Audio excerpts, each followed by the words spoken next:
Welcome to this episode of The American Dream. I'm your host, Jason Paulo, and today we're at one of Oahu's most carefully protected places. Welcome to Hanauma Bay.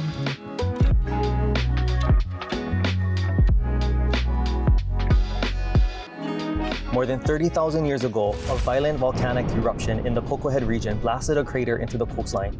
Over time, the ocean broke through its outer wall, flooding the crater and forming the curved bay we see today. Long before it became a destination for visitors, Hanauma was a place of abundance for native Hawaiians. But in the decades following the mid-20th century, increasing tourism began to take its toll. Millions of visitors each year placed pressure on the fragile reef and marine life. In 1967, Hanauma Bay became Hawaii's first marine life conservation district, marking a turning point in its story.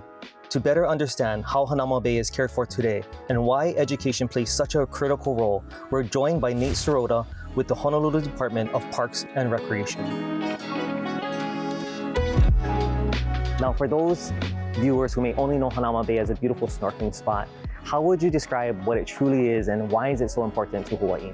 So Hanauma Bay is the only nature preserve that the Honolulu Department of Parks and Recreation manages. And so not only does it beg special attention because of that, but it's one of the few places where there's this balance that we create between the recreational use of the public and also the education and conservation of the future generations.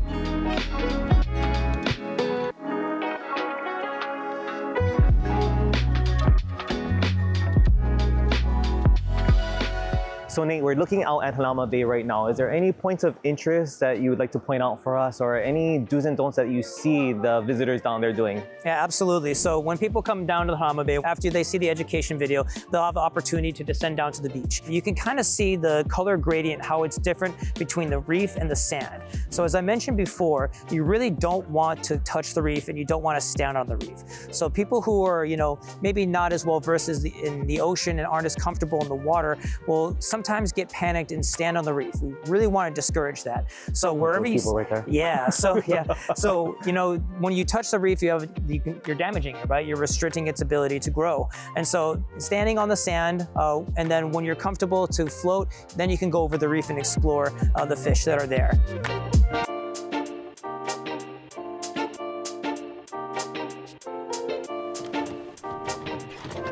Another unique aspect of Hanauma Bay when it comes to conservation is that the proceeds that come from the ticket sales actually go directly towards the maintenance of this facility. It's a bit expensive. It's $25 for adults to come down here, but I think a lot of people, when they understand that the money that they pay in Hanauma Bay stays in Hanauma Bay and helps to keep this a beautiful location, they're a little more willing to be able to pay for entry.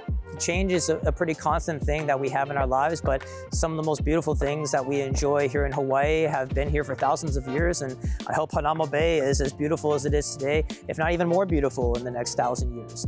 And from what I've been told, there's so many foreign nations and even across the country, the United States, that have used Hanauma Bay as a model of balancing that recreational need with education and conservation. And so we're really proud of that, and we hope that we can continue that into the future.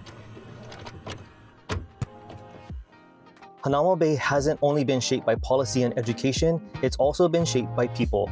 Long before reservation systems and visitor limits, families lived and worked here, caring for the land and waters day by day. For some, Hanauma Bay isn't just a protected place, it was once home. And for that reason, the Bay holds personal meaning for my family, as one of those working families included my father. Today, my special guest, my dad, joins us to share his memories of what life at Hanauma Bay was like back then. It was a two-story home. The bottom was the concession, and we lived on the top, and not as much people on the beach also, as it is today. I mean, we would have more on the weekends, but Monday through Friday, by the time I get home from school, it's like my private playground. It was at least a year that I would swim from the widest point to every day, storm, whatever, just to swim across. So I know the reason that this was home is because Grandpa was the on-site groundskeeper, right? Yeah, it was Grandpa, and he had 3 other people that would come during the day to work with him. And their jobs was to, of course, keep the grounds clean, cut grass, clean the restrooms, tidy up everything. Also up above, the parking area, you know. And he also kind of played security too, you know, because we're the only ones living here throughout the night. Yeah.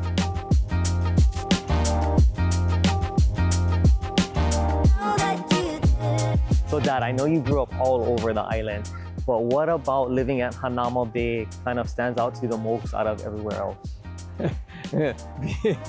The biggest thing I remember is this was the first brand new home I ever lived, my family ever lived in. So it's just the three of you, Grandma, Grandpa. Yeah. Oh, nice. Because by then everybody else was married off. Yeah. Yeah, you were the baby. Yeah. They still call me kid brother.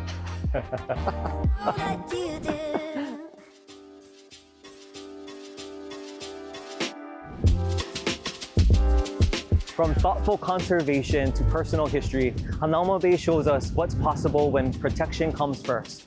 And we always remember to take care of the places that take care of us. A big mahalo to Nate Serota, the City and County of Honolulu, and of course my dad, for sharing all their stories and mana'o with us today. Thank you for joining us, and until next time, I'm your host, Jason Paulo. Mahalo for watching.